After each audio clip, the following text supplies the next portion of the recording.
प्रिय भक्तों, आज हम आपके अपने चैनल कृष्णा संस्कार के माध्यम से आप सभी के लिए लाए हैं पापांकुशा एकादशी व्रत कथा।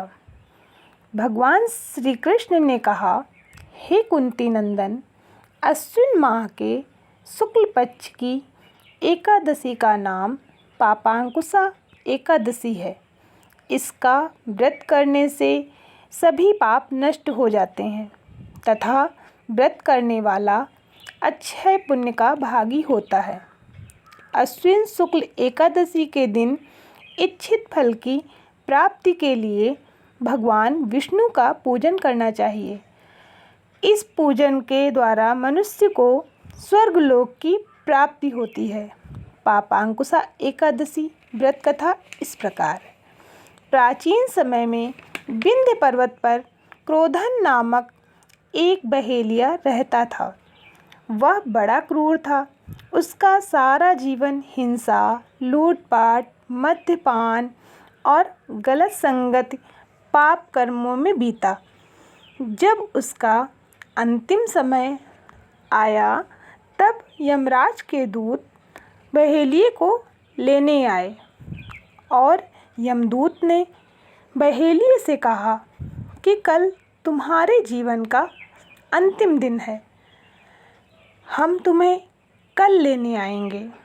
यह बात सुनकर बहेलिया बहुत भयभीत हो गया और महर्षि अंगिरा के आश्रम में पहुंचा और महर्षि अंगिरा के चरणों पर गिरकर प्रार्थना करने लगा, हे ऋषिवर, मैंने जीवन भर पाप कर्म ही किए हैं।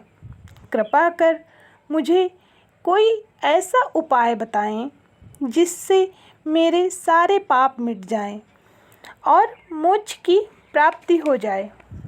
उसके निवेदन पर महर्षि अंगिरा ने उसे अश्विन शुक्ल की पापांकुशा एकादशी का विधिपूर्वक व्रत करने को कहा। महर्षि अंगिरा के कहे अनुसार उस बहेलिये ने यह व्रत किया और किए गए सारे पापों से छुटकारा पा लिया और इस व्रत के बल से भगवान की कृपा से वह विष्णु लोक को गया। जब यमराज के यमदूत ने इस चमत्कार को देखा तो वह बहेलिया को बिना लिए ही यमलोक वापस लौट गए।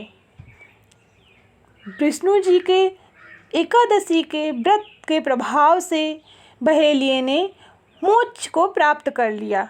जय श्री हरि।